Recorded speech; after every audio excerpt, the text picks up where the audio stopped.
Terpujilah Buddha Dhamma dan Sangha. Namo Buddhaya. Bapak Ibu sekalian yang berbahagia, wah sungguh luar biasa. Hari ini banyak yang ikut puja bakti. Ya. Sebelumnya saya juga mengucapkan banyak terima kasih atas kesempatan yang diberikan kepada saya untuk mengisi Dhamma hari ini. Ya, kepada pengurus Wihara Samakidang.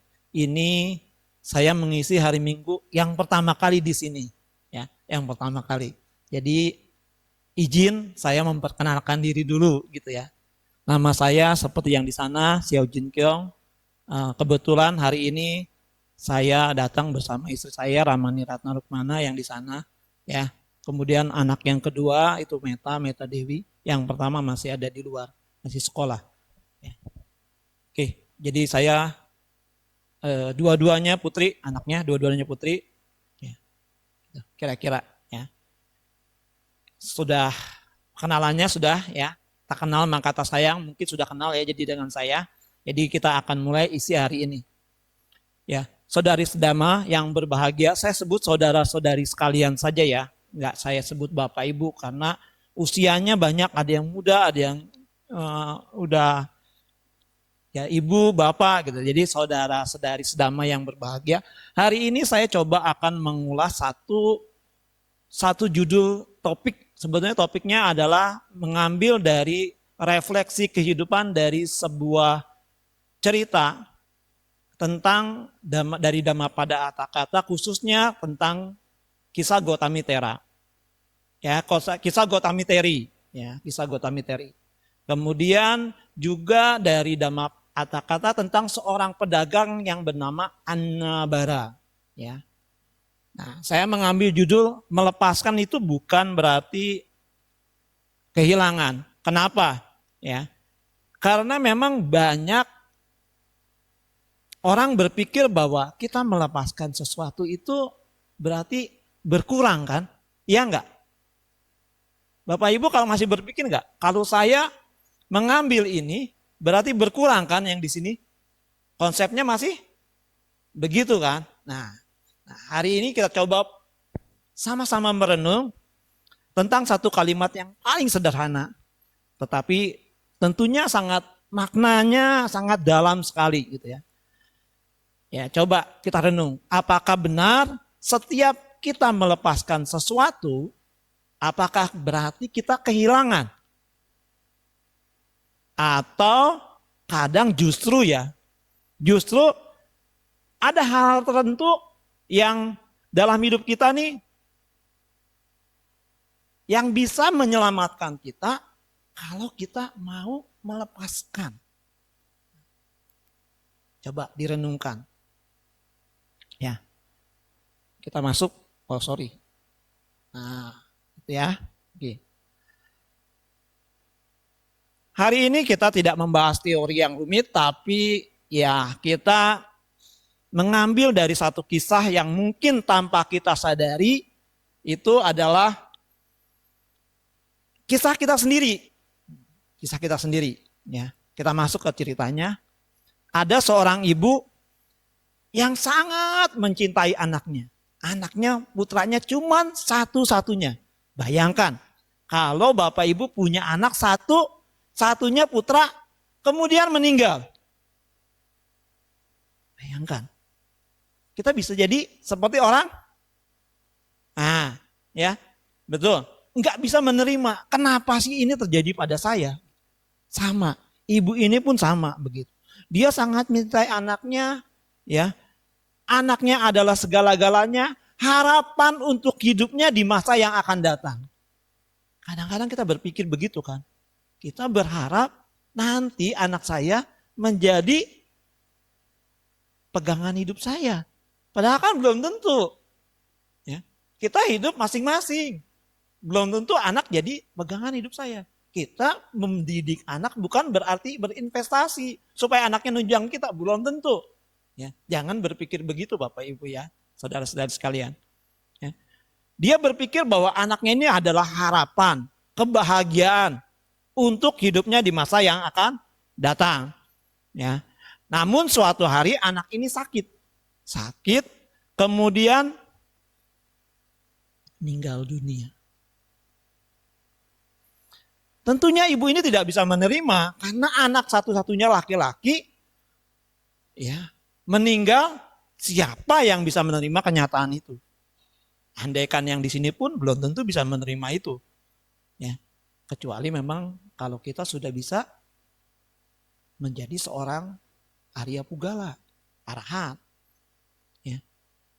Kalau masih sakada sotapana anagami itu masih ada keterikatan, ya, masih punya rasa kehilangan.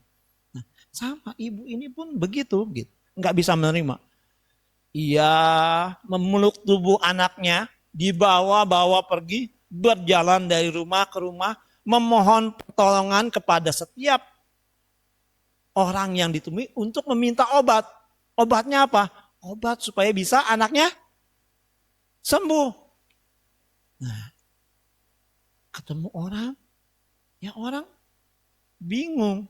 Mau nolong juga tidak bisa kan. Orang anaknya sudah meninggal. Hari ketemu yang satu, enggak juga. Jadi semua orang beranggapan anak ibu ini sudah, ya udahlah. Jadi enggak bisa, bukannya enggak mau nolong, tapi memang sudah tidak bisa ditolong. Begitu. Nah, dia bertanya, siapa yang bisa menyelamatkan anak saya? Siapa yang bisa menghidupkan kembali anak saya? Gitu kan. Orang-orang yang di sekitar yang ditanya mulai menjauh. Mereka bukan menjauh karena tidak peduli. Tapi mereka sudah pikir, anak ibu ini udah gak akan bisa ditolong. Begitu. Ya. Nah, tapi akhirnya ada satu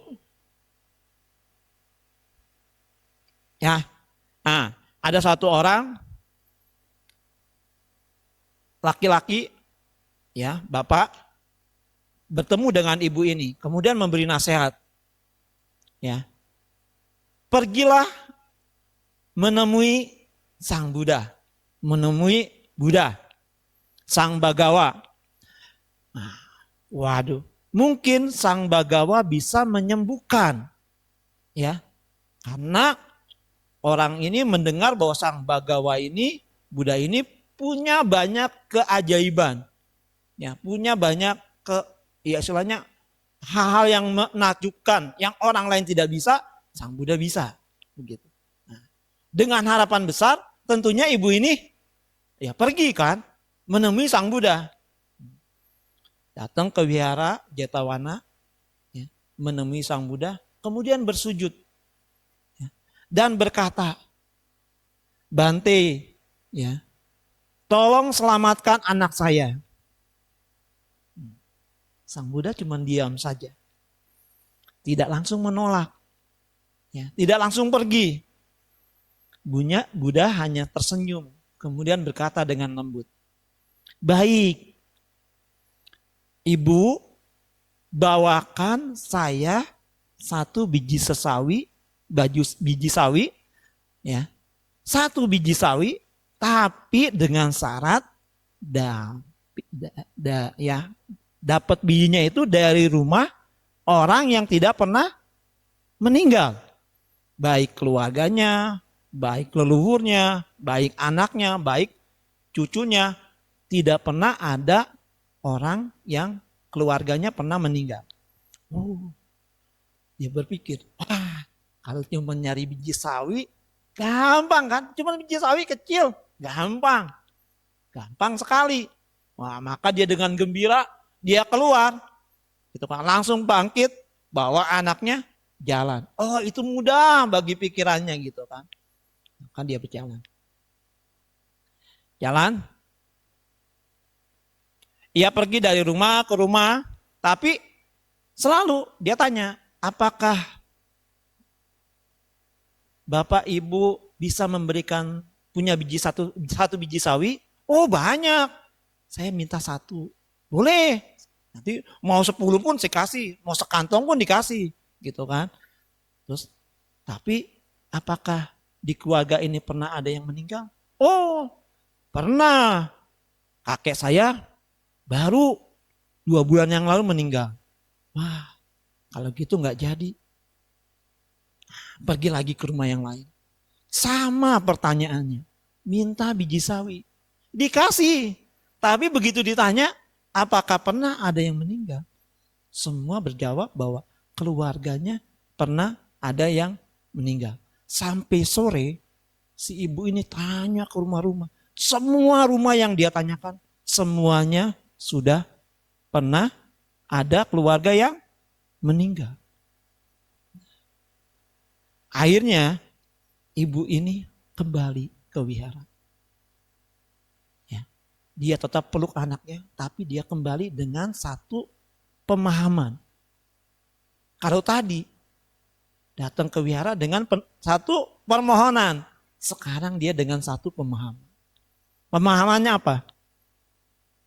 Semua yang ada di alam semesta ini yang berkondisi, semuanya akan mengalami yang namanya proses timbul berlangsung padam. Akan mengalami kematian. Makanya tadi dibacakan pas waktu Abhina Pancawekana. Wajar kita mengalami kematian. Nah, ibu ini sudah paham. Tangannya yang tadinya menggenggam anaknya mulai terbuka. Ya. Nah, ini yang terjadi. Oke, ya. Ya tentunya yang di sini ya kita pernah kehilangan, ya, kehilangan tentang hidup kita. Ya mungkin ada yang tidak kehilangan anaknya ya. Saya juga belum kehilangan anaknya. Belum mengalami kehilangan anaknya. Tapi semua tentunya kita pernah kehilangan. Ya, kita pernah kehilangan bukan orang yang kita cintai. Kadang-kadang seperti saya, orang tua saya, ya, mertua saya yang laki-laki sudah tidak ada begitu kan. Nah, itu kehilangan yang orang yang kita cintai. Kehilangan hubungan. Ya, kadang-kadang seperti saya, ya, kehilangan hubungan, anak saya jauh di luar sana, ya, di luar negeri, di Eropa, saya di Indonesia, itu jauh, ada kehilangan hubungan, susah untuk kontak. Kalau biasa kontak tiap hari, ya sekarang tidak bisa kontak. Kehilangan harapan, ya, kadang-kadang kita juga kehilangan harapan kita, ya, ya. Bahkan kadang-kadang kita kehilangan kehidupan, ya, versi hidupnya kita nih. Yang paling sering tuh versi hidupnya kita. Kita inginnya apa, belum tentu apa yang kita harapkan itu bisa terjadi. Ya.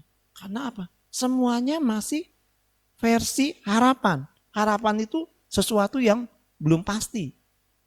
Yang hanya menimbulkan kekhawatiran. Ya. Ya. Bapak Ibu mungkin, ya saudara sekalian mungkin berpikir, oh besok saya ingin berdana makan ke wihara. Ketemu Bante. Nah, harapannya ada kan. Tapi besok nggak taunya apa. Bantenya pergi. Nah, terima undangan dari umat yang lain. Nah, harapan itu jadi apa? Versi hidup saya kan. Harapan saya. Nah, itu menjadi timbul ya hanya kekhawatiran gitu ya. Karena harapannya belum tentu tercapai. Ya. Dan yang seringkali yang paling sering membuat kita menderita adalah sebetulnya penolakan kita. Kita menolak terhadap pada kenyataan hidup. Itu yang paling sering. Kita sering menolak. Hidup tuh ingin seperti versi saya. Ya. Inginnya saya hidup bahagia. Belum tentu kan. Karena itu versinya saya. Ya. Nah itu. Kita kadang-kadang berkata bahwa oh ini seharusnya tidak terjadi pada kita seperti ibu tadi berpikir bahwa anaknya saya nggak mau anak saya kehilangan, ini harusnya nggak terjadi kepada saya begitu. Nah, kenapa saya yang menerima? Kenapa saya belum siap menerima begitu? Dan kadang-kadang tanpa kita sadari kita melakukan hal yang sama seperti ibu tadi, ya seperti ibu tadi. Menggenggam sesuatu yang sebetulnya tidak bisa kita miliki. Kalau kita jujur, masalah kita sering ringkas dengan satu kata. Kita selalu menggenggam. Kita menggenggam. Coba Bapak Ibu pikir. Kita itu pasti menggenggam enggak? Ya, kita genggam sesuatu. Genggam itu versinya saya itu yang pertama yang pertama itu gagal menerima kenyataan. Emosi yang menguasai kita. Sebetulnya di sini ada nih. Nah, emosi yang menguasai kita. Nempel pada masa lalu. Nah, biasanya kita flashback. Lalu pengen yang lalu. Apapun, nah, jadi nempel sama yang lalu. Kenapa saya seperti itu? Kenapa tidak melakukan hal yang itu di masa yang lalu? Nah itu nempel kita pada masa yang lalu. Genggam sesuatu. Terus gengsi. Tidak mau kalah. Wah itu biasa tuh. Dana nggak mau kalah gitu kan. Gengsi. Nah, kadang-kadang jadi korban. Hati-hati. Gantung pada harapan yang lama. Kita mengharap harapan gitu. Kita menggantung harapan pada harapan yang lama. Ambisi yang dipaksakan, biasanya kita muncul ambisi. Ingin apa, ambisi terus. Nah, terus melekat kepada yang berlebihan. Jadi upadana, hati-hati. Jadi kemelekatan. Kalau kemelekatan itu Sang Buddha katakan seperti, kalau dalam beberapa sutra dikatakan seperti di kitab komentar terutama. Kita membakar gorengan, bukan teflon. Ingat, gorengannya bukan teflon. Gorengan zaman lampau. Besi. Nah, dipanaskan sampai merah. Sampai merah, tanpa minyak. Terus kita taruh satu kerat daging. Bagaimana bunyinya? Terus dia akan nempel. Bisa nggak kita lepaskan? Bisa nggak lepaskan? Bisa, tapi perlu usaha, ya, puas. Dan nggak bisa lepas semua, ada sisa nempel. Nah, kalau kita sudah melekat, itu seperti itu. Hati-hati. Kalau tanah itu, keinginan itu masih sifatnya kecil. Tapi kalau udah upadana, itu sudah benar-benar kita melekat. Hati-hati. Ya. Nah, selama kita menggenggam, kita tidak memberi ruang untuk kita ya bagi hidup kita yang benar gitu. Kita selalu kalau kita genggam tuh kita selalu flashback ke yang lampau, ambisi yang akan datang. Sebetulnya yang lampau menimbulkan kekhawatiran, kegelisahan. Kita berpikir kalau yang lampau itu pasti menimbulkan kegelisahan. Kenapa tidak melakukan itu? Itu gelisah. Yang akan datang itu menimbulkan kekhawatiran. Kita selalu begitu. Nah, kita tidak bisa berusaha hidup saat ini. Momen saat ini. Nah itu yang harus Sang Buddha katakan di dalam beberapa sutra. Kita harus hidup momen saat ini. Jangan yang lalu, jangan yang akan datang. Yang lalu itu bukan berarti yang kehidupan yang lalu, bukan. 1 jam lalu, bukan. 2 detik yang lalu, itu udah yang lalu. Ya. Bapak Ibu datang ke sini. Nah, dari jam 9, sekarang sudah jam 10. Jam 9 itu udah yang lalu. Ya. Yang lalu itu ya 1 detik sudah yang lalu. Yang akan datang ya, kita berpikir saat meditasi, kita berpikir sesuatu, merencanakan sesuatu, itu udah yang akan datang. Yang belum pasti. Gitu. Itu menimbulkan kekhawatiran. Yang lalu menimbulkan kegelisahan. Hati-hati. Gitu. Ya. Nah, di dalam selanjutnya kita akan membahas kita masuk ke dalam satu sutta. Ya. Ada 2 sutta yang akan saya sampaikan pada saat ini, yaitu yang pertama adalah tentang kisah Gotami. Ya, kisah ini mengajarkan bahwa tidak ada suatu kehidupan yang bekas, ya maksudnya yang bebas dari kehilangan. Ya, Sang Buddha mengajarkan kalau di dalam Tilakkhana Digata, hukum Tilakkhana, yang pertama adalah Sabe Sangkara Anicca. Semua yang berkondisi yang ada.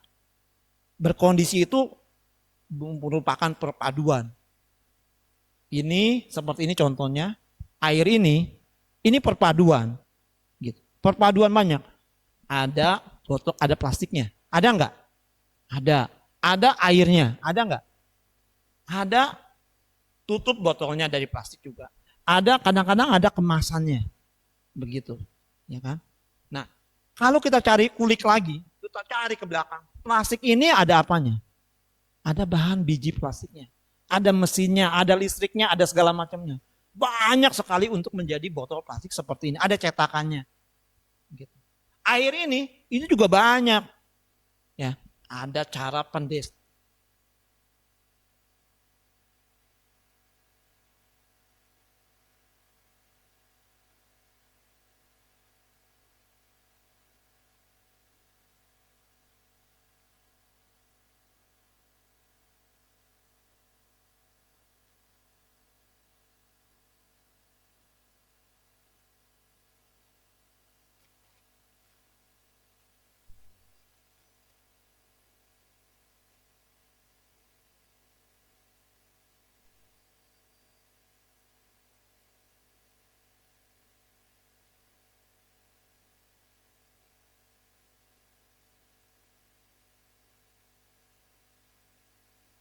Suara saya kedengeran kan ya? Apa supaya lebih jelas. Ya, itu semua yang berkondisi itu tidak kekal. Tidak kekal ini karena ada proses. Prosesnya apa? Karena ya perpaduan. Ya, Bapak Ibu, ini juga proses. Kita juga proses. Kita juga perpaduan. Perpaduan apa nanti kalau kita bahas nanti perpaduan. Ya, perpaduan beberapa unsur. Ya. Ini juga perpaduan. Nah, perpaduan unsur. Di dalam bentuk seperti ini banyak, ada unsur zat padat, ada unsur zat cair, ada unsur suhu, temperatur, ada apa? Istilahnya apinya, panasnya, ada unsur panasnya, gitu. Ada unsur padat, cair, gas, ya, gasnya, ya. Nah, ada unsur gerak, nah seperti itu, ya. Oke.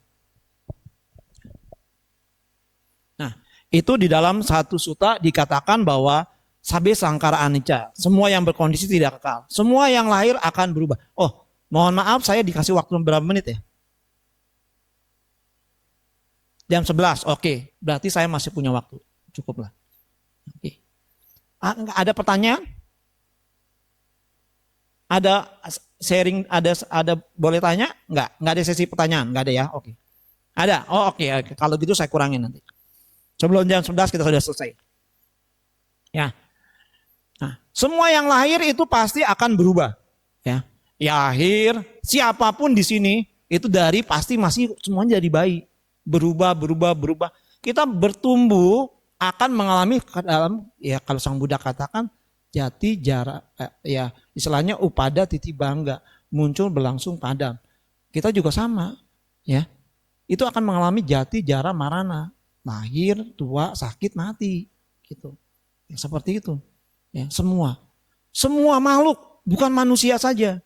Semua makhluk selama di alam berkondisi. Berarti apa? Di 31 alam kehidupan. Semua makhluk, alam Brahma, ya, kena. Ya, karena di saat itu dikatakan sabe sangkara anicca, gitu. Semua yang berkondisi, ya.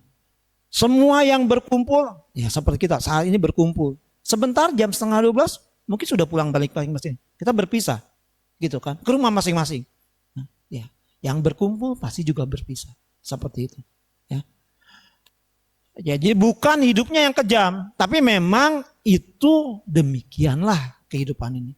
Itulah memang kehidupan. Dan segalanya berubah, tidak kita bisa genggam selamanya. Ya, enggak bisa kita genggam selamanya. Nah, lebih telak sebetulnya Sang Buddha menggambarkan ini dalam satu sutta yang disebut dengan tentang beban. Barasuta. Nah, Barasuta ini tentang beban. Nah, Sang Buddha menjelaskan ada 4 hal. Yang pertama itu ada beban. Ya. Kepada para biku, Sang Buddha mengatakan, hei para biku, semua yang ada di alam semesta ini, kita akan punya yang namanya 4. Ya. Sang Buddha mengatakan, menjelaskan ada 4 hal yang kita punya. Yaitu ada beban, ada yang memikul beban maksudnya. Ada yang proses mengambil beban, dan ada yang meletakkan beban. Jadi Sang Buddha katakan seperti itu dalam sutanya. Apakah yang disebut dengan kita mengambil beban itu apa sih beban itu? Nah, beban itu kalau dikatakan Sang Buddha mengatakan beban itu adalah kita melekat kepada 5 gugusan kehidupan kita. Namanya disebutnya biasanya pacu padana kanda. Bahasa Palinya. Panca upadana kanda. Pacu upadana kanda. Kita melekat dengan 5 gugus kehidupan kita. Kita punya 5 gugusan kehidupan. Yang pertama rupa, jasmani. Siapa yang di sini nggak melekat dengan jasmani? Sehari mandi berapa kali? 2 kali. Bahkan ada yang 3 kali. Bahkan ada yang 4 kali. Kenapa kita harus mandi? Karena melekat dengan jasmani kita. Inginnya jasmani kita bersih. Cukup kalau bersih. Saat meditasi, kalau retret, mandi sekali cukup. Tapi ada orang retret meditasi nggak keluar di ruangan sini, meditasi 1 hari. Ya. Maksudnya, ya retret seminggu. Tiap siang mandi, sore mandi, pagi mandi. Kenapa? Sebetulnya nggak perlu. Kenapa? Dia cuma di satu ruangan ini kok, satu ruangan ini. Gitu. Ya di tempat retret kadang-kadang ruangannya cuma 1. Kita mandi 1 kali cukup. Bersih kok sebetulnya. Tapi kita melekat. Kalau nggak mandi nggak enak, nggak nyaman, nggak wangi gitu kan. Nah itu kita melekat dengan. Tapi memang harus mandi, harus dirawat. Nah, harus dirawat. Ya. Kenapa harus dirawat? Kalau nggak dirawat, ada 4 unsurnya itu berpengaruh. Nah, kita punya 4, rupa itu punya 4 unsur. Unsur yang paling besar disebutnya Mahabhuta 4. Ada unsur padat, unsur cair, unsur gas, sama unsur gerak. Ya. Nah, itu kalau kita sakit, itu biasanya unsur padatnya mengeras, lebih banyak. Makanya kadang-kadang sakit, badan kita nggak susah untuk bergerak. Nah, itu unsur padatnya lebih banyak, dominan. Nah, gitu. Ya. Nah, kalau orang yang suka darah tinggi, darahnya kurang bagus, itu sebenarnya unsur cairnya juga tidak baik, tidak balance. Padahal kita udah rawat, kasih makan, ya, dipelihara, dimandiin, dirawat, tetap aja si rupa itu membuat kita menderita, ya, membuat kita menderita, ya, si rupa itu tetap membuat kita menderita, ya. Kita rawat, kita kasih makan, kita kasih apa, itu tetap membuat kita. Ya. Sang Buddha katakan digambarkan di dalam beberapa, ada 1 sutta itu digambarkan bahwa rupa ini itu seperti kita memelihara 4 ekor ular berbisa. Ular berbisa dikasih makan, dipelihara, dimandiin, dirawat. Tapi namanya ular berbisa, dia bisa matok nggak? Bisa menggigit nggak? Tetap dia punya menggigit. Memang karakternya dia akan menggigit. Sama, rupa kita juga begitu, hati-hati. Kita sudah pelihara, rawat segala. Nah, kita itu bisa menggigit kita, membuat kita. Makanya Sang Buddha katakan jangan melekat dengan beban dari rupa. Ya, rupa yang pertama. Kemudian ya, unsur yang lain juga sama. Ya, unsur yang lain, ya. Unsur perasaan. Wah, kalau perasaan Sang Buddha katakan ini Wedana ini bahaya. Wedana kan sebenarnya cuma 3. Ya kalau kita bahas Wedana cuma 3. Tapi 3 ini yang membuat hidup kita ini pontang-panting. Perasaan cuma 3. 1 perasaan menyenangkan, 1 perasaan menyakitkan, 1 netral. Tapi 3-tiganya perasaan ini itu membuat hidup kita pontang-panting. Coba seumur hidup kita kalau kita cari cuma 3 perasaan ini. Tapi 3 perasaan ini menguasai kita. Ada menyenangkan, ada tidak menyenangkan, ada netral. Netral melihat orang lain yang tidak kita kenal berbuat kebajikan, kita biasa-biasa saja. Ada perasaan menyenangkan? Enggak kenal. Ya. Nah, nggak kenal netral. Tapi di situ ada hati-hati, ada masa bodoh, ada moha, ya, ada kegelapan batin. Menganggap itu, itu nggak kenal. Itu kita punya kebodohan batin. Yang harusnya kita, senang ya melihat orang lain berbuat kebajikan. Turut bermudita cita. Nah, kenapa? Itu momen kita berbuat kebajikan. Bermudita cita aja itu buat kebajikan. Gampang. Tapi biasanya kita gak kenal, biar aja. Nah, seperti itu. Ya, netral, moha. Ya, apalagi tidak menyenangkan. Nah, kebetulan di sini AC-nya lumayan dingin. Ya kan? Lumayan dingin ya. Kadang-kadang ada orang yang lagi sakit gak enak, dingin membuat dia menderita. Tapi ada orang yang kepanasan, dingin enak, menyenangkan. Nah, hati-hati. Menyenangkan, tidak menyenangkan itu cuma perasaan. Ya, wedana. Ya. Ingatan. Ingatan juga sama. Ingatan kadang-kadang maklum. Kan saya juga sama. Udah umur, udah tua, udah kepala 6. Kadang-kadang kita naruh sesuatu. Ya, taruh baru 50 menit waktu kita nyari, taruh di mana ya? Diletakkan di mana ya? Padahal kita yang naruh. 10 menit yang lalu kita yang naruh, tapi kita mencarinya itu sudah 1 jam. Karena naruhnya rapi banget. Lupa. Begitu kita diem, ingat-ingat. Naruhnya di situ. Udah 1 jam cari-cari nggak ketemu, baru ketemu. Nah, hati-hati, ingatan itu berbahaya. Kita sering terpengaruh ingatan. Membuat kita menderita. Menyenangkan juga sama. Ingat kepada buat yang baik, yang memang bagus. Ingat-ingat berbuat baik, menyenangkan, bagus. Tapi jangan melekat. Jangan bahaya, jangan melekat. Kenapa maksudnya jangan melekat? Kalau kita melekat, kita pengennya itu terus. Padahal itu nggak bisa kita kuasai. Nah, nggak bakal kita kuasai. Besok berubah, ya nggak bisa kita. Pengennya begitu terus, belum tentu bisa. Ya, yang Arya Monggalana aja ditanya sama pendana. Ya, ada pendana. Bante, saya ingin dana makan. Mengundang Bante untuk dana makan besok. Besok saya tidak janji. Padahal besok dana makan pagi saya tidak janji. Tapi kalau tepat saya akan datang. Tapi saya tidak janji. Kenapa? Besok tuh belum tentu, belum pasti. Ya, hati-hati. Ya. Nah. Terus pikiran juga sama. Ya, pikiran juga sama. Itu winyana itu juga sama. Berubah terus. Kadang-kadang kita memikirkan yang macam-macam begitu kan. Nah itu membuat kita menderita. Ya, sama membuat. Itu menderita itu, beban itu adalah tanha, keinginan. Nah, keinginan kita sebelumnya ada 3. Kalau Sang Buddha katakan ada 3. Keinginan terhadap nafsu indera. Kita melihat makanan yang menyenangkan. Kita ingin apa? Ingin makan. Begitu kan. Kama tanha. Nah, kita melekat dengan keinginan nafsu indera kita. Harus.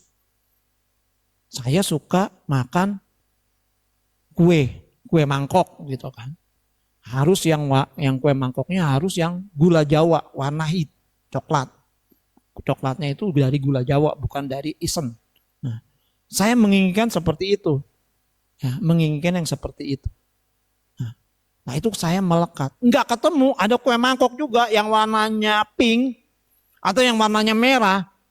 Enggak mau. Saya inginnya kue mangkok yang warna coklat. Ini bukan kue mangkok. Bukan kue mangkok yang saya inginkan. Ada saya yang inginkan. Nah, kita melekat dengan nafsu. Ada saya, ada aku. Nah itu bahaya. Melekat dengan itu. Nah, tama tanha, kemelekatan terhadap nafsu. Terus kita juga melekat terhadap keberlangsungan eksistensi. Ingin terus berlangsung. Makan kue mangkok 1. Ada lagi 1. Pengen lagi. Ada lagi. Pengen lagi. Nah, ada lagi. Pengen lagi. Udah 4 padahal. Nah, masih ada lagi. Masih mau lagi. Gitu. Udah 5. Dikasih lagi. Masih ngambil lagi. Nah itu udah. Namanya bawah tanah. Melekat, ingin terus. Ingin ada terus. Ingin makan terus. Semua kita kena pengaruh itu. Kehidupan kita kena pengaruh itu. Kalau kita bicara. Kemudian beban yang ketiga adalah sebetulnya ketidakberlangsungan eksistensi. Kita inginnya kue mangkok, udah makan yang ke-5. Pengen ada yang ke-6. Enggak ada.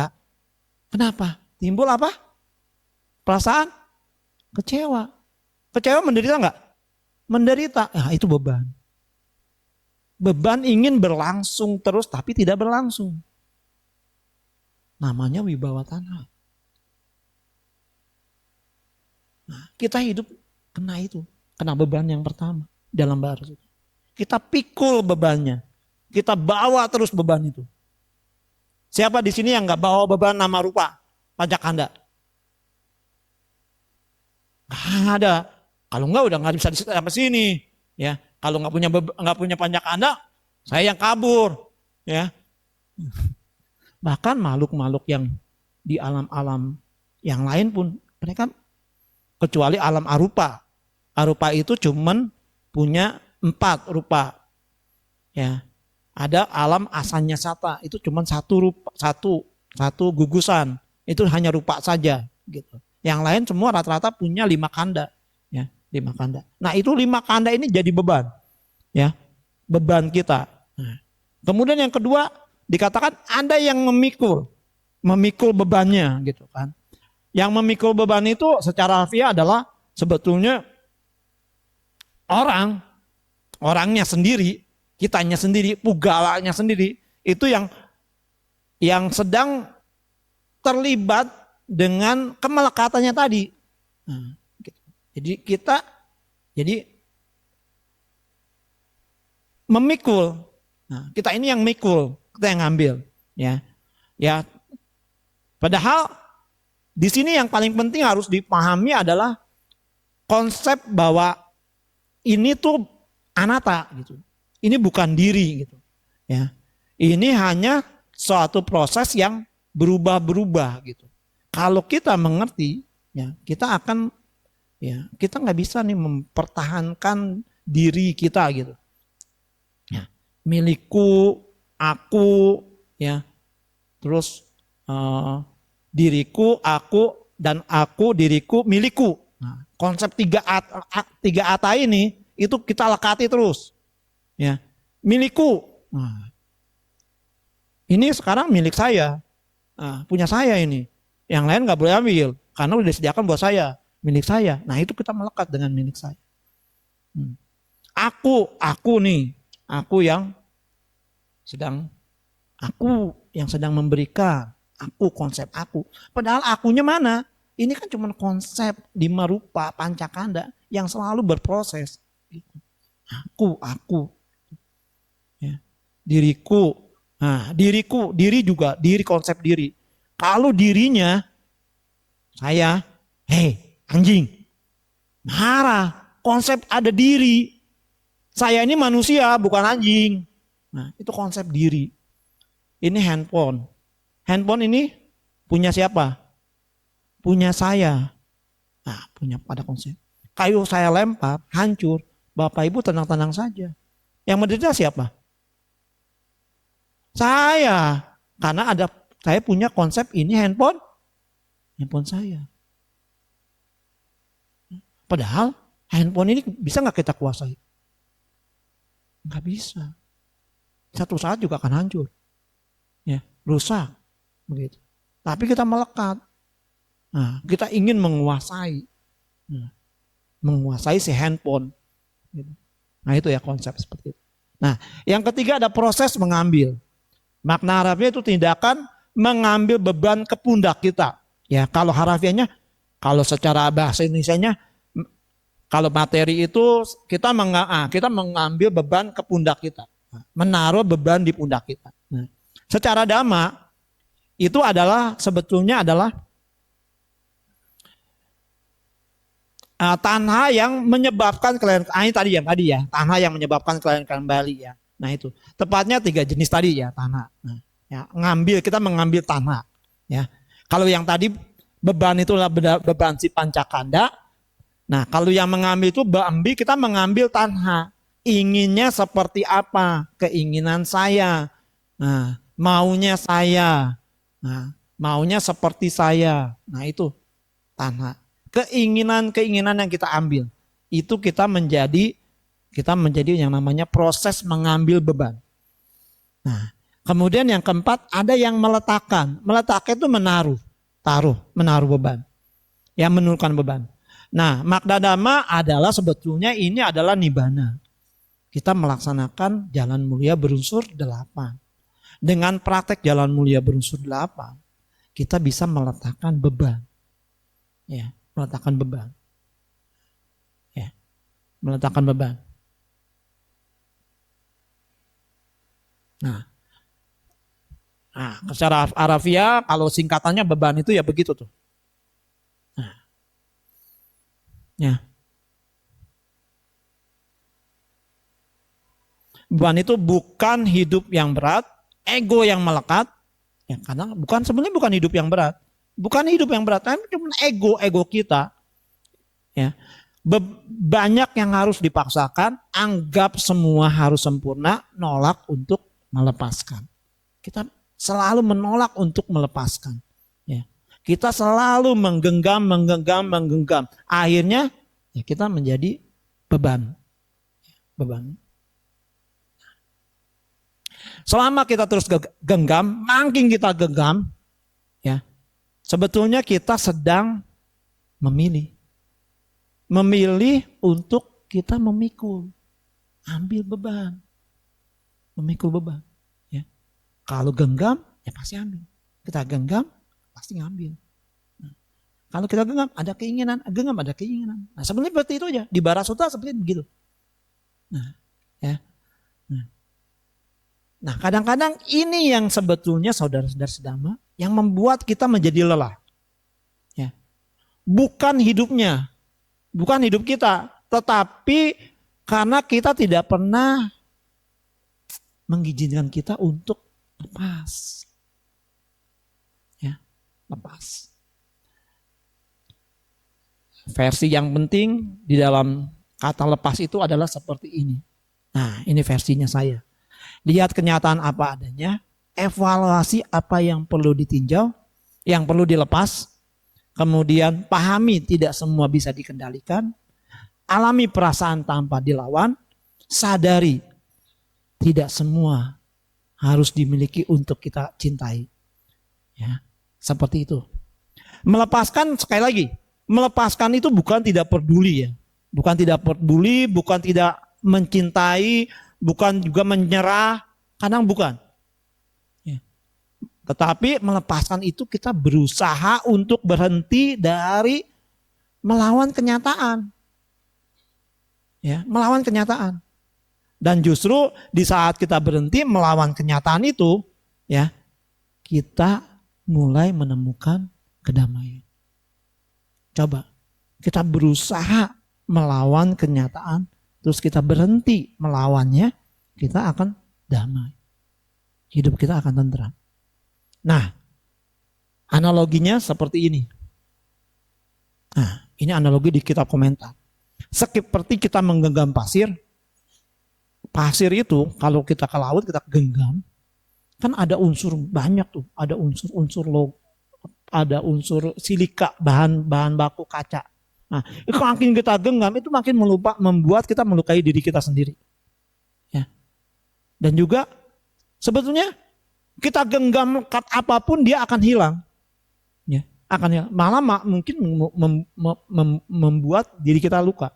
Tapi kalau kita membuka, pastinya tetap hilang. Tapi kita tidak terluka. Nah, dikatakan di dalam kitab komentar seperti itu. Dalam kitab komentar barat. kita harus berusaha untuk seperti kita menggenggam pasir. Jangan kita genggam, tapi kita harus berusaha untuk buka. Mau digenggam, mau dilepas, pasirnya tetap hilang. Kenyataan hidupnya tetap akan berlangsung. Itu hanya proses kok. Gitu. Bapak, Ibu, Saudara sekalian, kita genggam, perasaan apapun tetap berlangsung. Kita lepaskan, ya berlangsung juga. Ya. Semua ya seperti itu. Jasmani kita ya berlangsung juga. Hanya proses kok. Kita nggak bisa menguasai si proses. Ya, sebetulnya. Ya. Maka hari ini kita coba sama-sama renungkan. Ada beberapa pertanyaan. Renungkan masing-masing dalam hati. Ya. Nah ini. Ya. Apa yang sedang Anda genggam terlalu kuat saat ini? Siapa yang sulit Anda lepaskan? Harapan apa yang masih Anda paksa terjadi? Luka apa yang Anda belum izinkan untuk sembuh? Dan yang paling penting, apakah yang Anda pertahankan itu membawa kedamaian? Nah, ini tanya masing-masing. Jadi renungan kita. Ya. Nah, atau kadang-kadang itu jadi beban kita. Nah, sebagai penutup, masih lama juga ya, masih ada waktu berarti. Nanti saya tanya jawab. Ada cerita tentang pedagang. Seorang pedagang yang bernama Anabara.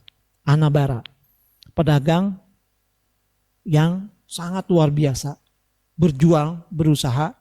Ya. Dia pergi dengan perahu berdagang ke negeri tetangga. Dia mengumpulkan harta, kekayaan, segala macam sepanjang hidupnya di negeri sana. Kemudian dia ingin pulang bawa hartanya. Harta yang sudah jadi harapan dia, ya usaha dia puluhan tahun, nah semua ingin dia bawa. Nah, bawa pulang. Naik kapal. Pertama dimuat tenang-tenang saja. Jalan kapalnya. Nah. Kemudian tiba-tiba harapannya kan sama. Ingin sampai di sana, di tempat dia tinggal, di desa dia ingin membangun desanya. Dengan harta kekayaan yang dia bawa. Yang berlimpah tadi. Naik perahu, kapalnya jalan berlayar. Nah, seperti biasa. Tidak ada masalah. Nah, sama seperti proses hidup kita. Jalan, santai. Nah, kita hidup juga gitu. Kadang-kadang santai, nyaman. Gitu kan. Sama. Si pedagangnya juga sama. Nyaman. Nah, tiba-tiba datang badai. Ombak yang besar. Ombak besar datang. Membuat perahunya kena badai. Goyang. Sama. Hidup kita juga tidak selalu begitu. Kadang-kadang naik, kadang-kadang turun, kena badai, kena gelombang. Nah, sama kehidupan. Si pedagangnya juga sama. Nah, perahunya kena badai, kena gelombang. Sehingga perahunya ini kemasukan air. Hampir karam. Hampir tenggelam.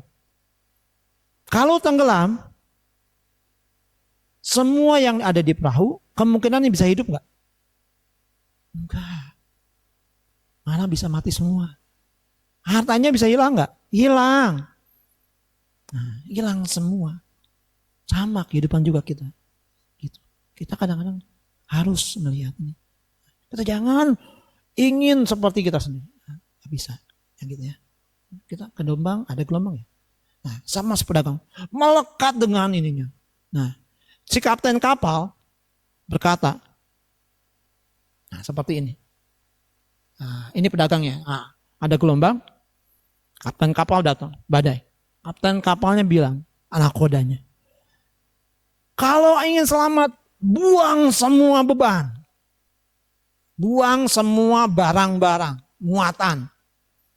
Nah, sama. Hidup kita gitu. Nah, kalau kita mau lepas, kita harus buang. buang, buang.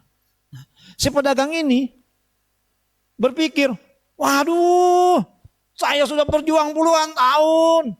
Hidup saya untuk yang akan datang, harapan saya, usaha saya. Mau nggak dia lepas? Belum tentu. Kita melekat dengan harapan saya, keinginan saya, usaha saya, ini harta benda saya, punya saya, kehidupan saya akan datang gimana. Nah, mulai seperti itu. Muncul pertanyaan segitu. Nah, sama kehidupan itu sama seperti pedagang tadi. Melekat dengan muatan barang yang dia bawa. Tapi si nakoda dan anak buah kapal bilang, ayo kalau mau selamat lepaskan, buang bebannya. Nah, dengan berat hati, si pedagang ini buang. Begitu buang, harapannya hilang. Nah, hilang satu. Buang lagi, harapannya hilang dua. Buang lagi, harapannya hilang. Makin dia buang semua, makin harapannya makin hilang. Sedih. Semua habis. Habis semua. Tapi Bapak Ibu tahu, begitu muatan dibuang, kapalnya jadi stabil. Bisa melawan badai. Jalan. Selamat. Sampai di tujuan. Sampai di tujuan. Selamat. Tapi si pedagang Anabara ini, sedihnya bukan main. Semua apa yang dia usahakan, ya, yang dia genggam, itu hilang semua. Harta bendanya semua. Nah, tiba-tiba datang seorang bijak. Bantelah. Gitu. Orang bijak kan paling banyak kan yang silanya baik lah. Ya kan. Sama nalah gitu. Datang. Kalau di situ ditulisnya adalah seorang yang bijak. Di dalam suta itu, di dalam komentar seorang yang bijak. Datang seorang yang bijak mengatakan kepada si pedagang ini. Ya bertanya, hei Anyabara, kenapa kamu murung? Dia ceritakan semua. Dari A sampai Z. Dengan tambahan bumbu-bumbu, ya melas-melas segala macam begitu loh. Kehilangan harapan semuanya. Gitu kan. Nah, si orang bijak ini cuma berkata, hei Anyabara, berbahagialah kamu. Karena kamu bisa melepas. Coba kalau nggak bisa melepas. Semua mungkin nyawa kamu juga akan hilang. Bukan harta benda saja. Nyawa kamu juga akan hilang. Kamu itu bisa menyelamatkan seluruh awak kapal. Berbahagialah kamu. Bisa melepas. Nah, disitulah Anyabara di situ ya. Anyabara mengerti tentang melepas, kemudian Anyabara menjadi seorang samana, berlatih ya. Kemudian Anyabara mencapai tingkat-tingkat kesucian. Kalau di kitabnya seperti itu, kitab komentarnya. Nah, ingat kita juga sama. Kita juga hidup ini harus belajar seperti si Anyabara. Ya. Tapi biasanya kita melekat dengan hidup kita. Nah seperti ini. Nah, pilihan yang sulit ya. Nah, engkau menangisi apa yang kau buang. Begitu. Nah, itu yang dikatakan kita harus belajar dari genggam, kita melepas. Ya. Kita belajar, kita ya kadang-kadang kita tanpa sadar, kita mengisi kapal hidup kita itu terlalu penuh. Coba kita pikir. Kita menggenggam dengan harta kita, dengan gengsi kita, dengan ekspektasi kita. Bahkan kadang-kadang dengan luka lama. Ketemu orang yang kita tidak suka, padahal sudah puluhan tahun, ya, mungkin yang kita benci itu udah lupa kejadiannya. Tapi kita kadang-kadang masih begitu melihat mukanya, ingat, oh dulu nih orang ini yang ini nih. Nah, semua keluar luka lamanya. Masih ada yang seperti itu nggak? Masih. Saya sendiri kadang masih, bukan berarti enggak. Ya, cuman kita sadari, oh ini tuh beban buat saya. Harus lepas, belajar melepas, sedikit lepas, sedikit lepas. Ya, nah, kita belajar. Kita takut sebetulnya untuk melepaskan itu. Ya, karena kita berpikir kalau saya melepaskan, saya kehilangan. Padahal seringkali kita hampir tenggelam seperti kapal tadi. Bukan karena hidupnya berat, tapi kita terlalu menggenggam. Ya. Membawa banyak muatan, ya, banyak, dan kita tidak mau melepas yang sebetulnya seharusnya kita lepas sedikit demi sedikit. Ya. Ya. Hidup ini memang harus lepas, kita lepaskan. Ya. Tidak semua yang kita buang adalah kerugian. Sekali lagi, tidak semua yang kita buang adalah kerugian. Tapi kadang ada yang kita buang itu justru menyelamatkan kehidupan kita. Ya. Melepaskan bukan berarti gagal, melepaskan bukan berarti kalah. Sekali lagi, melepaskan bukan berarti gagal, melepaskan bukan berarti kalah. Kadang melepaskan itu adalah salah satunya atau satu-satunya cara untuk kita tetap hidup, untuk kita tetap selamat. Nah, ini kita tutup, ya. Tidak semua kita kadang manusia itu kadang-kadang inginnya menang, kadang kita harus meminta, ya. Hidup ini hanya meminta kita untuk belajar melepaskan, yang karena ada hal-hal tertentu yang semakin kadang-kadang kita genggam, ya, semakin kita genggam justru semakin menyakitkan. Dan ada hal-hal yang tertentu yang bisa kita lepas, justru itu membuat hidup kita menjadi damai. Kita harus berani buka, ya. Kita harus belajar dari menggenggam, belajar melepas dari beban supaya hidup kita menjadi ringan, ya. Ya. Dan mungkin hari ini cukup kita lepaskan satu hal saja. Satu luka, satu kemarahan, satu harapan yang terlalu dipaksakan. Karena bisa jadi satu hal yang Anda lepaskan itu adalah awal dari kedamaian hidup kita. Sabi sata bawantu sukitata, semoga semua makhluk hidup berbahagia. Sadu, sadu. Ya, cukup sekian. Kalau ada pertanyaan silakan. Nah, masih ada waktu, baru jam 10:30. Kayaknya ada yang mau tanya? Ada yang mau tanya? Kita diskusi saja. Silakan. Ya, silakan. Ya, mungkin dikasih mic-nya. Siang Romo. Mungkin ya. Mungkin pertanyaannya kan kalau tadi beban-beban itu kan sometimes kita sudah tidak terdeteksi kan, Romo, maksudnya kita udah 40s, kita sudah lupa mungkin dengan maksudnya beban itu dibawa tapi kita sudah lupa asal muasalnya dan lain-lain.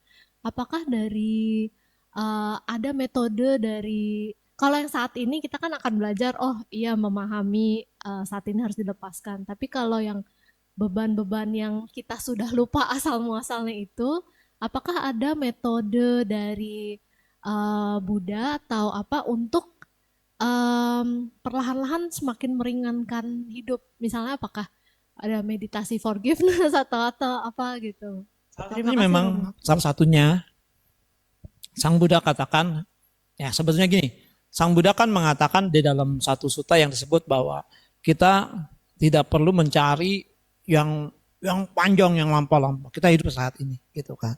Tapi kalau kadang-kadang kita saat meditasi, terutama saat meditasi, saat kita fokus dengan sesuatu, pikiran kita fokus dengan sesuatu, itu biasanya bisa muncul perasaan-perasaan kita yang membebani kita. Cara satunya kadang-kadang membuat meditasi kita tidak lancar. Berhenti, stuck di situ. Berhenti, momennya berhenti. Enggak maju, enggak mundur. Bisa mundur malah. Ya maksudnya enggak maju lagi, stuck. Sebenarnya sudah bagus. Tapi kadang-kadang ada sesuatu yang membuat kita momen itu berhenti di situ. Nah itu luka-luka lama yang muncul biasanya. Membebani kita. Salah satunya diajarkan adalah metode pemaafan. Kita memaafkan. Ya, kita memaafkan, nah kita ucapkan. Ya, semoga saya bisa memaafkan kepada orang yang pernah membuat saya menderita. Semoga saya bisa juga dimaafkan oleh orang yang membuat saya yang membuat saya yang pernah saya buat menderita. Nah, itu metode pemaafan itu kita ucapkan dalam batin. Nah, kita renungkan itu terus karena kita lagi fokus kan. Nah, kita fokus kembali. Nah, saat kita sudah itu, nah kita bisa membuang luka-luka lama kita. Itu salah satu metode yang disebutnya metode meditasi pemaafan. Benar, salah satunya harus. Kita nggak bisa cari yang lampau, sulit untuk dicari. Udah lupa. Kadang-kadang kita nggak tahu gitu. Tapi kadang-kadang ya itu bisa muncul saat kita lagi fokus. Nah, kalau kita sehari-hari kadang-kadang udah sulit. Karena konsentrasi kita tidak kuat. Saat kita kuat, otak bawah sadar itu akan memunculkan memori-memori kita yang lampau. Kan beda ya, otaknya artinya beda ya. Istilahnya ada alfa, ada beta gitu kan. Nah itu beda, ada gamma. Meditasi itu bisa loh. Nah, otak-otak berubah dari alfa ke beta ke gamma. Nah, kalau biasanya orang-orang yang suka saintis neurologi ya, itu dilihat itu. Saat meditasi apa gelombang apa nih? Gelombang beta, gelombang gamma, alfa gitu. Nah, itu beda-beda dia gelombangnya. Nah, itu memunculkan momen-momen pikiran-pikiran kita yang kadang-kadang gak pernah kita tahu, dia muncul sendiri. Sebetulnya kita tahu, kita alami itu, tapi kita udah lupakan. Itu memunculkan kadang-kadang membuat kita stuck di situ. Nah, salah satunya adalah cara yang paling benar seperti tadi, dengan metode meditasi metode pemaafan, memaafkan. Dengan memaafkan itu kita melepas sebetulnya. Kita belajar melepas. Seperti tadi melepas. Kita melepas orang yang pernah membenci kita. Kita pun melepaskan mungkin orang yang mungkin kita pernah kita benci. Ya. Kita jangan lagi melekat dengan, saya pernah luka lama gitu. Saya pernah membenci orang itu. Nah itu melekat kita. Nah melepas itu. Dengan melepas itu kita akan maju. Meditasi kedua kita akan lancar. Pengembangan batin kita akan lancar. Meditasi bukan berarti duduk diam ya. Kalau Sang Buddha katakan meditasi itu empat postur tubuh. Saat berjalan, saat duduk, saat berdiri, saat berbaring. Pengembangan batin dilakukan dengan 4 postur tubuh. Saat berjalan, saat berjalan itu kita beraktivitas sehari-hari. Nah itu kembangkan. Konsentrasi, perhatian yang benar, usaha yang benar. Nah itu. Saat kita berbaring, saat kita duduk, saat kita mau berbaring, berjalan, duduk, berdiri. Nah, berdiri. Makanya ada orang belajar meditasi postur berdiri, mengamati postur tubuh. Nah, berdiri tapi dia mengamati postur tubuh. Kenapa? Paling gampang meditasi itu dari 4 satipatthana, yang paling gampang itu kayak nupasana. 4 postur tubuh. Kelihatan. Coba. Kayak nupasana itu kan postur tubuh kan. Ya. Pengamatan terhadap bentuk-bentuk tubuh. Kan kelihatan muka kita, kepala kita. Nah, gampang. Coba kalau suruh ngapalin Wedana, orang lagi kita lagi susah nih ngamati, senang kan susah apa sakit susah, nggak, kadang-kadang memang muncul, tapi itu momennya harus kita duduk dulu atau kita berdiri dulu lama baru muncul tuh wedana, perasaan pegel gitu kan, sakit, nah itu baru wedana. Tapi yang paling gampang tuh ini badan jasmani, amati, kayak nupasana. Saat berdiri, berjalan, duduk, nah, amati, baring, nah, itu amati. Kemudian cita, nah, pikiran, cita nupasana. Nah, biasa kadang-kadang mimpi tuh, muncul tuh pikiran. Oh, di rumah belum masak nih. Nah, itu mungkin pikiran-pikiran. Oh, di rumah nanti suami makan apa ya?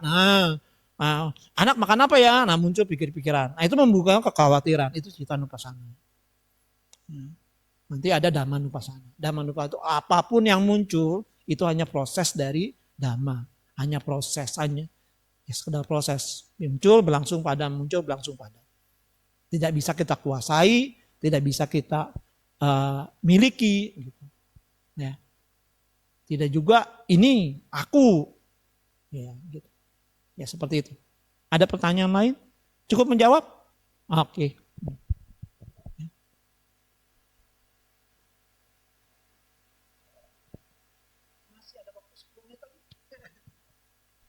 Silakan. Jangan sampai rumah nanti, kenapa nggak nanya? Mampu masih bisa saya jawab, saya bisa. Ya, silakan. Ya. Namo Buddhaya. Namanya mungkin pakai ini karena di YouTube kan ya. Ada biar belum bisa ikut. Ya, Pak Joni. Ya, mungkin yang dari Romo yang ceritakan mungkin bisa saya simpulkan, koreksi kalau ada salah. Untuk cara melepaskan itu berarti kita cukup menyadari saja ya cara melepaskannya. Ya. Berarti kalau misalnya lagi yang melepaskan sini tadi kan Romo sekilas kan bilang melepaskan itu loba dosa moha, kemelekatan, kebencian sama kebodohan batin. Ya. Dimana kalau misalnya saya kehilangan sesuatu, berarti saya harus ya udahlah, saya ini kan perasaan pasti nggak enak kalau misalnya saya kehilangan, nggak puas lah, nggak apalah. Berarti saya cukup sadari, oh ini berarti perasaan lagi muncul, perasaan nggak menyenangkan lagi muncul, cukup sadari, entah lama-lama hilang seperti itu. Oh, sadari dengan ada pemahaman juga. Oke, sadari dengan pemahaman juga ya. Ya. Begitu juga mungkin ingatan-ingatan, misalnya tadi kan Romo bilang misalnya sanya itu ingatan masa lalu, mungkin saya sama ada orang yang saya nggak suka, tiba-tiba pikiran muncul, teringat sama sadari. Orang tersebut. Oh, ini kan perasaan pasti tiba-tiba kenapa sih dulu dia begitu ke saya? Nah, ini kan timbul perasaan udah ini sadari kan seperti itu. Kalau untuk menyadari itu, berarti kan ini butuh proses yang mungkin Sang Buddha ajarkan, yaitu 8 jalan mulia ya. Jadi mana ya samadhi sama perhatian. Ya perhatian itu, meditasi, samadhi kan itu kan. Berarti untuk supaya kita bisa sadar dan memahami, berarti kan kita harus tenang dulu, samantanya kita harus kuat, itu bawa vipassana, ya tadi mungkin satipatthana yang tadi Romo bilang, itu yang kita kuatin supaya kan pelan-pelan kita baru bisa memahami. Cuma untuk kesamanta sama ini juga harus didukung oleh dana sama sila yang kuat. Karena kalau kita mau melatih itu, kadang-kadang kita melatih tapi kok hari ini perbuatan kita nggak baik, kepikiran terus kan seperti itu. Aduh, kenapa sih tadi saya udah nyakitin dia seperti itu. Itu kan jadi mengganggu proses itu ya. Berarti ujung-ujung secara keseluruhan berarti cara kita untuk melepaskan yaitu dengan cara sadar. Sadar itu untuk tingkatkan. Berarti latihannya ya harus mulai dari dana, sila, yaitu entah samadhi seperti itu ya. Betul sekali. Ya. Betul sekali. Memang seperti itu. Kita ya memang dari yang awal gitu. Kenapa? Sang Buddha juga ngajarin ke beberapa muridnya, ya, umat awam terutama, umat awam itu mengajarkan pertama anupibikata. Enggak ngajarin yang 4 kebenaran mulia gitu. Yasa, tahu Yasa siapa? Nah, Yasa dengan teman-temannya 11 Ya. Jadi setelah 5 pertapa, nah, Yasa datang. Nah, Yasa habis kecurian. Nama ada, ya bukan pelacur lah, kalau sebetulnya bukan pelacur tapi penghibur. Penghibur yang mengambil semua hartanya yang di bawahnya. Nah, Yasa itu. Terus ketemu, nah, lagi pas itu merasa kehilangan. Dan Yasa juga memang sudah bosan hidup ini. Nah, merasa bosan gitu kan. Nah, ketemulah Sang Buddha. Nah, Sang Buddha ngajarin bukan 4 kebenaran mulia. Ngajarinnya pertama adalah Anupubikata. Khotbah bertingkat. Bagaimana kita berdana. Terus bagaimana dananya bagus, baru jalanin sila. Dana sila, dana kata sila kata. Setelah dananya bagus, silanya bagus, Sang Buddha ngajarin. Oh, nanti kamu dana sila, kamu bisa berbahagia, teralir di alam surga. Dana sila bisa mengkondisikan kamu terakhir di alam surga.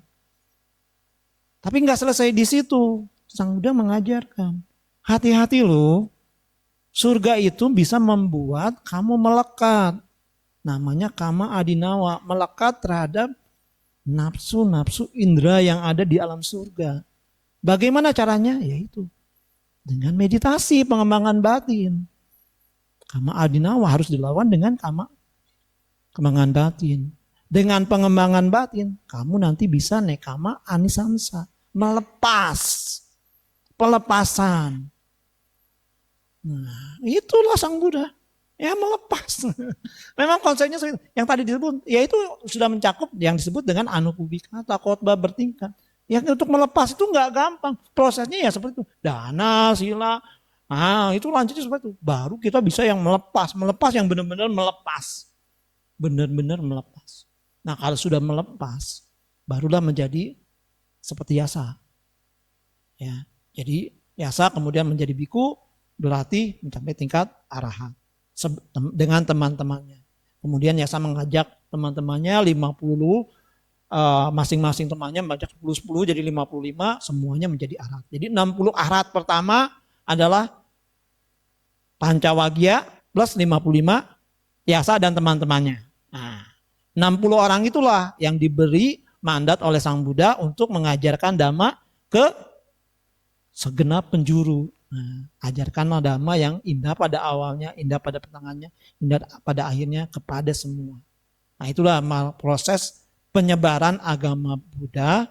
Ya kalau disebut agama ya, sebelumnya Sang Buddha tidak menyebut agama, tapi ajaran. Gitu. Beda ya.